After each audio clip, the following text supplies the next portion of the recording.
I want you to picture a scene for a second. You're walking into the most aggressively mundane corporate office imaginable. Oh, like the classic soul-crushing kind. Exactly. We are talking flickering fluorescent lights overhead, the low hum of a water cooler, just a sea of gray cubicles stretching out to the horizon. Right. And sitting there at a completely standard issue desk is a guy. He is wearing a crisp white button-down shirt and a really sharp red tie. Totally standard business casual. So it's pretty normal so far. Well, yeah, except resting on his shoulders in place of a human head is a giant sesame seed bun cheeseburger. Oh, wow. Yeah. He even has a pair of thick-rimmed glasses resting somewhat precariously right above the lettuce. I mean, that immediately forces you to figure out what kind of universe you've just stepped into, you know? It really does. Because a visual like that is loud, it is deeply absurd, and it totally demands that you pay attention to the contrast between this bizarre figure and the dreary, realistic corporate environment around him. And that contrast is the whole point of today's deep dive. The image I just described is the protagonist of an indie comic series called Chad the Cheeseburger, which is published by Mogul Comics. Right, which sounds like a joke. It does.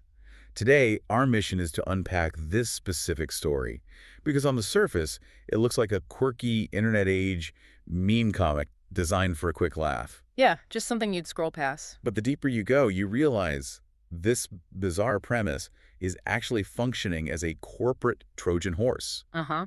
It is secretly smuggling one of the greatest 19th century French tragedies ever written right past our modern defenses. Which, I mean, requires a massive leap in logic until you trace the actual architecture of the story. Right. But before we jump into 19th century French theater, I want you, the listener, to think about a specific feeling.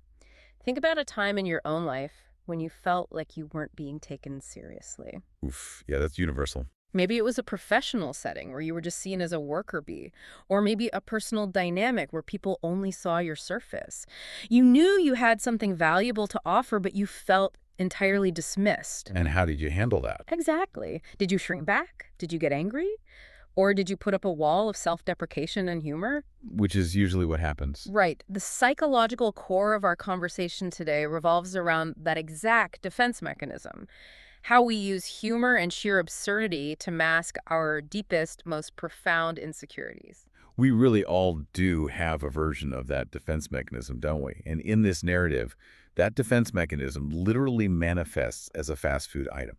Yeah, quite literally. To really understand the mechanics of how this works, we have to look at the comedic disguise first, because the author layers it on incredibly thick. Oh, totally. It doesn't start off deep at all. Not at all. The opening chapters are called The New Guy and Chester and Chad, and they do not start with a quiet meditation on insecurity. They kick off with a massive, highly destructive office brawl. Right. Chad is throwing hands with a guy named Dill. Yes, Dill, who happens to be the CEO's son. And Dill is just designed to be the quintessential entitled antagonist. Oh, he's the worst. He wears a leather jacket, he carries an arrogant smirk, and he leans entirely into food insults to belittle Chad.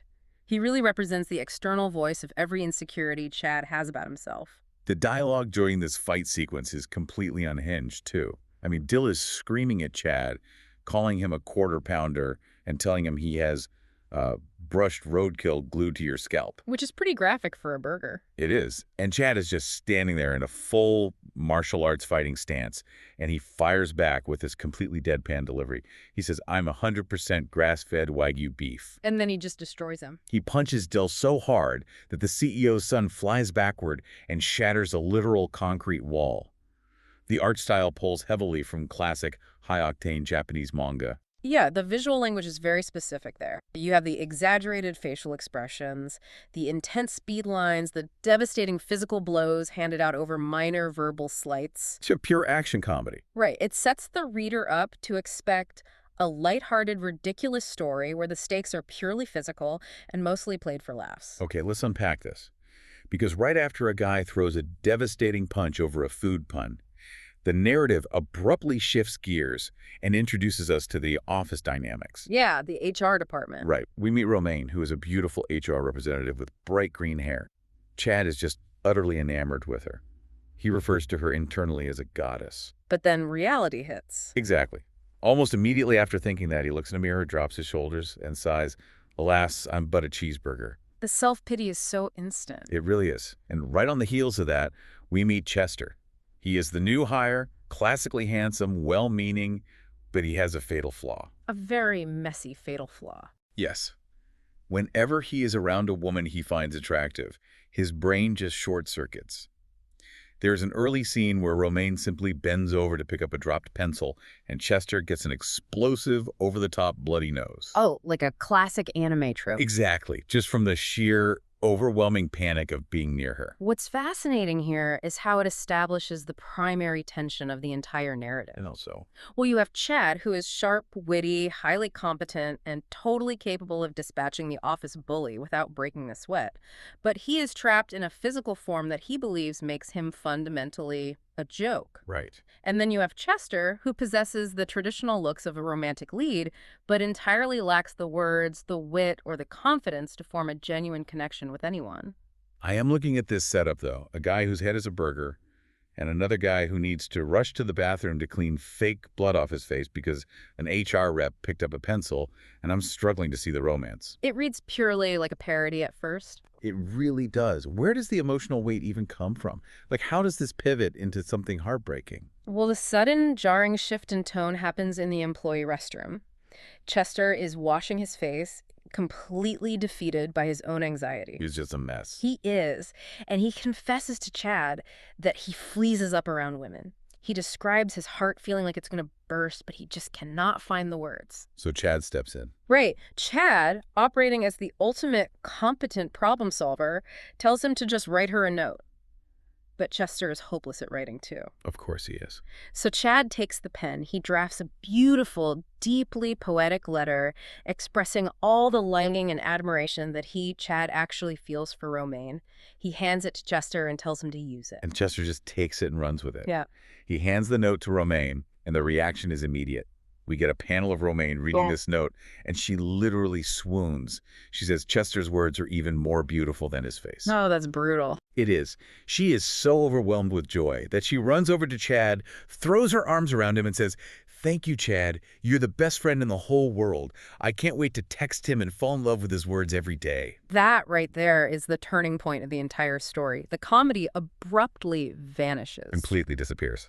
The artist draws a tight close-up on Chad's face, and right down the middle of his burger bun, a jagged, glowing crack appears. Wow. Yeah, the absurdity fades away entirely, and the reader is forced to confront the crushing weight of a man who just willingly handed the love of his life over to someone else. It's a genuine gut punch. I mean, you go from chuckling at grass-fed Wagyu jokes to staring at a cracked sesame seed bun and feeling actual sorrow. Which is exactly what the author wanted. And that brings us to the underlying architecture of the story. When you look at the background of James St. Simon, the creator of this comic, you see what he's actually doing. The big reveal. The food puns, the office brawls, the love triangle, it is all a direct, beat-for-beat modern adaptation of Edmond Rostand's 19th century French play, Cyrano de Bergerac. We are talking about a theatrical masterpiece from the 1890s here, which was itself based on a real sword-fighting French poet from the 1600s. That is wild. The historical Cyrano was famous for being a brilliant wordsmith and a fierce duelist, which maps perfectly onto Chad's ability to deliver witty one-liners and knock out the CEO's son. But there was a catch. Right. Cyrano was cursed with a comically large nose. He was convinced that this physical deformity made him entirely unlovable to his beautiful cousin, Roxane. I have to push back on the romance of this, though. I mean, I see how the parallels map out. Sure. Cyrano had the nose, Chad has the burger head. Roxane falls for the handsome but inarticulate Christian, while Romaine falls for Chester. The formula is identical. It is. Both Cyrano and Chad feed their own soulful words to the handsome guy to woo the woman. But looking at it through a modern lens, it feels a bit like Chad is catfishing the love of his life. Yeah, that's a fair point. He is doing it in person, sure, but he is using Chester as a physical avatar to trick Romaine into falling in love with his own mind. Is that really noble, or is it just manipulation? That is the uncomfortable truth at the center of the tragedy. He is creating a false front. Yeah. But the tragedy of Cyrano, and by extension Chad, isn't simply a story of unrequited love or manipulation. The real heartbreak lies in the tragedy of articulation. Explain that. Well, you have an incredibly articulate person who is utterly incapable of saying the one thing he longs for the most.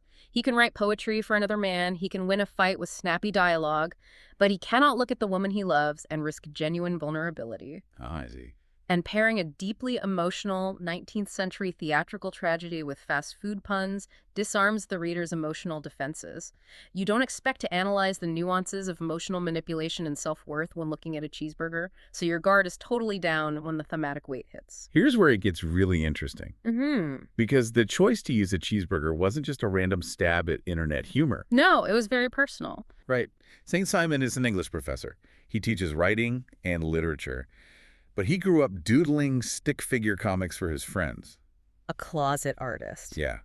And this specific doodle, Chad the Cheeseburger, actually began as a way to process his own imposter syndrome in professional settings. The author talks about sitting in faculty meetings or standing in front of a classroom, constantly wondering if people actually respected his intellect or if they just liked him because he was useful. Like a tool. Exactly. Did they value his humanity, or did they just see the function he provided to the institution? He felt commodified. And a burger is literally something you consume and discard. It has utility, but it doesn't demand respect. It's just lunch. Right. But this makes me question the whole martyr narrative surrounding Chad. Oh, so? Because Chad isn't actually a victim of society's cruelty here. I mean, Dill makes fun of him, sure, but Romaine clearly likes him.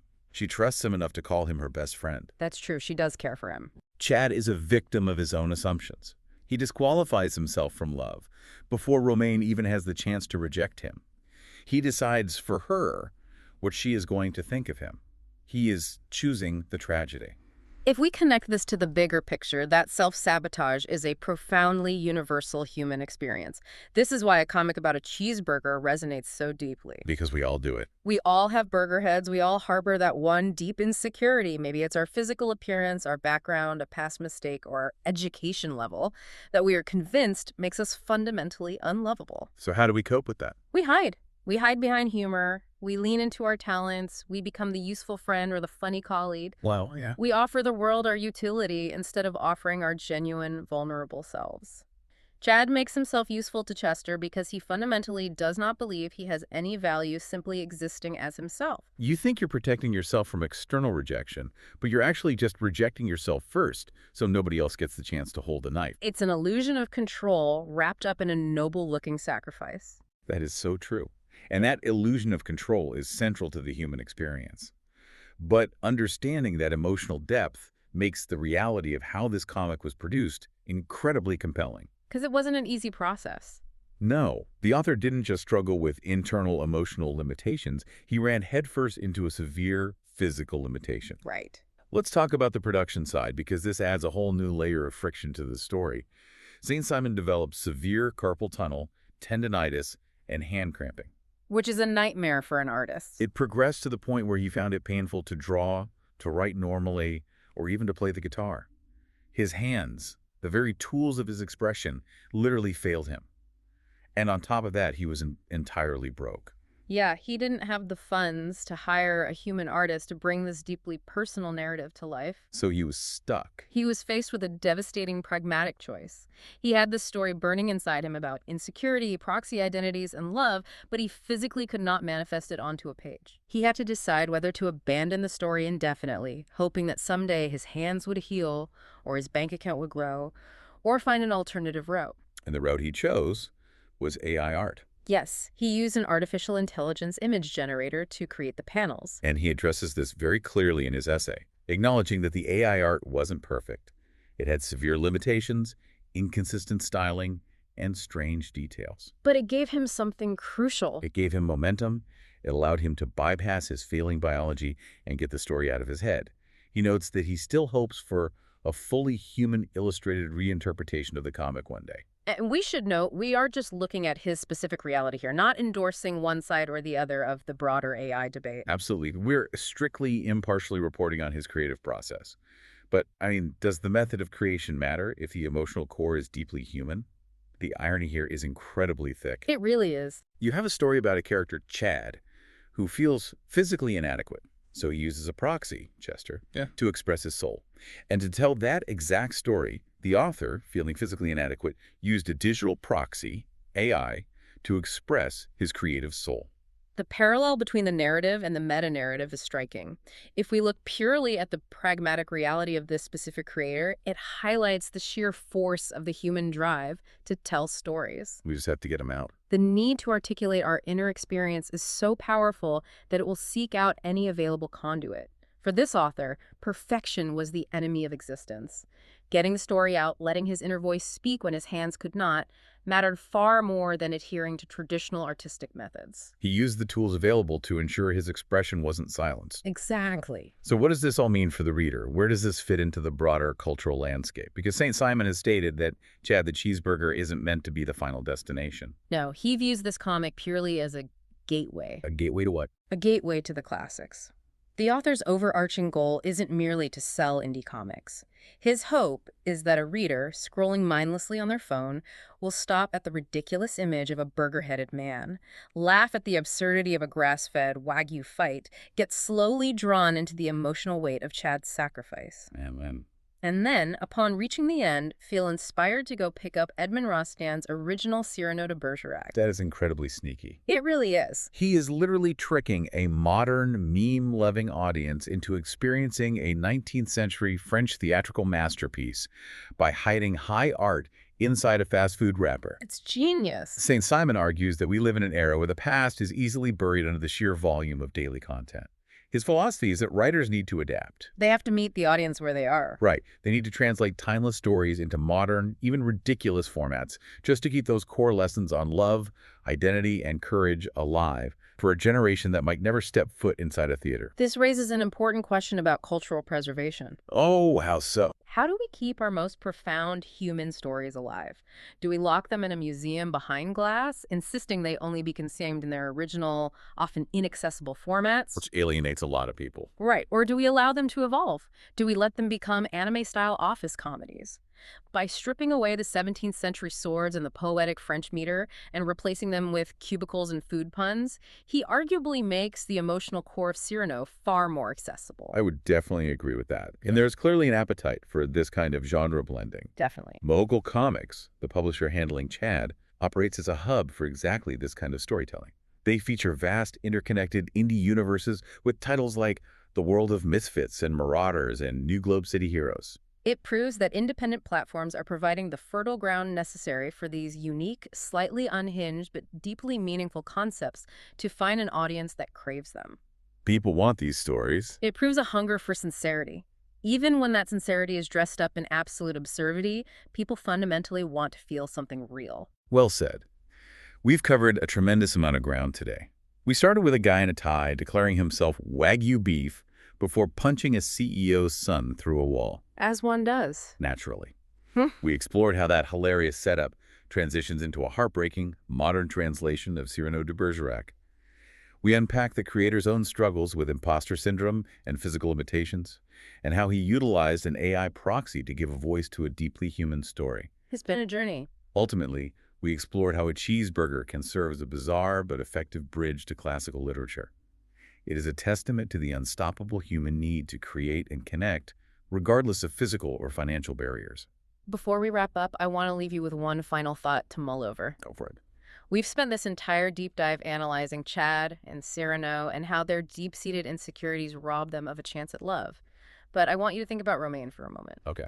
By deciding that he is fundamentally unlovable, Chad actually robs Romaine of her own agency. Oh, wow, yeah. He assumes he knows exactly what she wants and what she will reject. He entirely denies her the right to look at him, to see his flaws, and to choose him anyway. That is so true. So where in your own life are you making decisions for other people out of fear? Are you hiding your own burger head and, in the process, not actually letting people choose to love the real you? That is a very heavy question to walk away with, and it's exactly why we do this show. Thank you so much for joining us on today's deep dive. I highly encourage you to go track down a copy of Cyrano de Bergerac, or maybe just grab a really good burger, sit down, and spend some time reflecting on your own assumptions. We'll see you next time.